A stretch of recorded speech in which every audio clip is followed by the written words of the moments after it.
Hey everyone, welcome back to the channel and back to the Army Showcase series. Hopefully these will be out weekly, I'm hoping. Probably on a Friday afternoon. I'm going to go through some of my armies for Middle-earth strategy battle game, bolt action, 40k, and possibly some teams for Blood Bowl. I've got a few of them. You've already seen my High Elves, my Tomb Kings, and my Bretonnians for the Old World. When I get my Chaos Army finished, we'll do one for that as well. So yeah, be sure to subscribe if you want to see some more of them. Today, what we have for you is my army of Minas Tirith for Middle-earth strategy battle games. So, gonna grab camera, gonna come down, I'm gonna show you what I have for Middle-earth. Let's get to it. Okay, so here we have it. Here is my Gondor force with a little splattering of Dol Amroth. Not played as much as I would like to be able to play. Really, I've only had maybe 3 or 4 games of the latest edition. Hopefully that will change very soon, and hopefully some of the videos and battle reports will be up on the channel. So we will start off at the front here. We'll start off with some characters. So here we have King Elisar himself. We have Aragorn mounted and on foot. I know a lot of people aren't a fan of this model, but I really quite like it. These were painted quite a while ago, 7 or 8 years or so ago. The entire forces, hence the different basing on them. The bases will all be changed and they will be uniform fairly soon.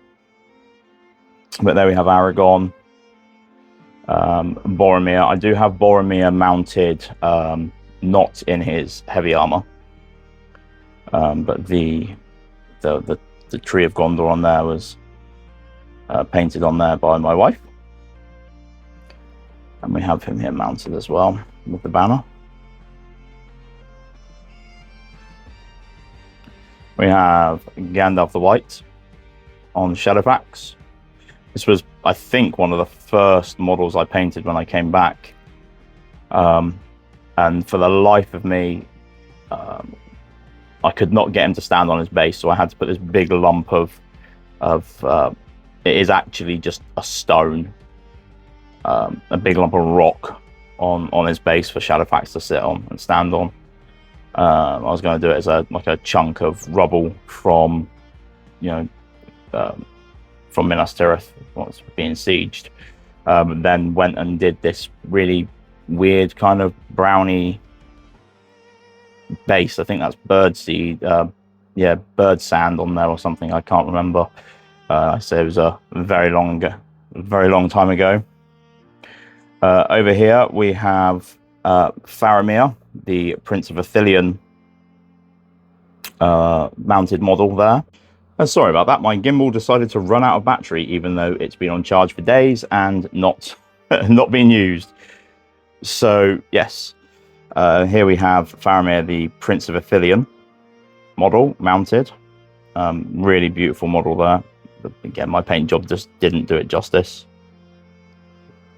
And we have the foot knight Faramir. His shield has come off somewhere. And here we have the Prince of Dol Amroth, foot and mounted, not based. If you've seen the short that I did of the Knights of Dol Amroth, the base will probably be similar to that, although I'm thinking of rebasing the entire army. And then here we have Carry On, I can't remember, and I can't remember the the other chappie's name. But yeah, those two there. Love the metal models, but even though it's been varnished, I don't do eyes. They're not terrible, but they're not great. Even though it's been varnished, we have moved house since, so I think it's taken a bit of a knock. We have the 3 poses for the Osgiliath veterans, the metal Osgiliath veterans here. I use these as captains for my force. So I've got captain with spear, captain with sword and shield, and a captain with bow. They're just different models from the other ones, so they're easier to note as captains. Then we have a nice little block of swordsmen, sword and shield, warriors of Minas Tirith, and behind them a bannerman, and then behind them a little block of spear and shield, warriors of Minas Tirith. Over here we have a nice load of rangers. And my thoughts of this type of basing was they can kind of be like in the ruins of Osgiliath, or patrolling Ithilien, or around the ruins of Gondor, just on the borders that have already been sacked and things. But then I had to get a few more models ready for a game, so I just painted a load of bases up. As you can see, there's just texture paste on the bottom of them. It's boring, but it got the job done. Small selection of bowmen, warriors of Minas Tirith with bows. Not the best shots, but they've got heavy armor, so they can take a hit slightly better than the rangers, but not as good shooting wise. We come over this way. Obligatory fountain guard. And I think a lot of these need changing because they can't take the additional war gear anymore. So with my elves, I've had to remove the spears from some of the archers, and I'm gonna have to move these guys' shields, I think, which is a shame. Someone's got his on his back. It's a shame. These are really nice little sculpts. I can't remember the seller. I got them a long time ago from Etsy, but they're really nice little sculpts. But I think I have to take them off the models now. We have a selection of Citadel Guard with longbows and spears. I thought I had more spears, but apparently I don't, or they've gone missing. Not the best shots, but longbows, so higher strength. But I think they have bodyguard as well, so they're a little bit more pricey than the Rangers. A selection of cavalry, a little splattering of cavalry with the banner there. Again, needed more models for a higher points game, so I just had to get some kind of basing on them, so I just slapped them down.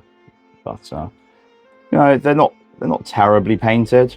So these were done a long time ago after a long break. I had 18 years away from the hobby. Come back and painted some of these up. The highlights on some of them are quite harsh. These guys were painted not terribly long ago, maybe 3 years ago, something like that. So they are slightly better. Again, I've always been very harsh on my edge highlights. Not great brush control, but it has got slightly better. And there's a shot of these guys spinning around on a turntable. These are mainly for the dismounts for the knights there. Back in the previous edition, when you could ally them in to like just your normal lists, these hit harder than your regular knights of Minas Tirith, so for not many points more. So having these guys in just gives that extra little bit of punching power, which I think Gondor needed back then. Quite squishy, quite light hitting, not terribly hard hitting apart from like some of the heroes. So then we have the trebuchet. I love this thing. It's so fun to use. Not as fun as the Avenger bolt thrower though. I had a game against a friend of mine. I took the Swift Reload thing, Swift Reload upgrade, I believe it was at the time. For this, you roll 2d6 and take the highest. I rolled 6 shots. All 6 of them hit. All 6 of them went past the obstacle that was a palisade, and killed Legolas and a couple of other elves up on the wall. That was jolly good fun. And then I followed it up with a shot from this afterwards, which squished Theoden, which was quite funny. So yes, there we have it. There is the army showcase of my Gondor forces. What plenty of warriors and minister. If there is still some more to add to this, I'm getting back into painting Middle Earth. So yes, thank you everyone for watching. I hope you enjoyed, and don't forget to comment and subscribe, and I shall catch you in the next one. Ta-ra now.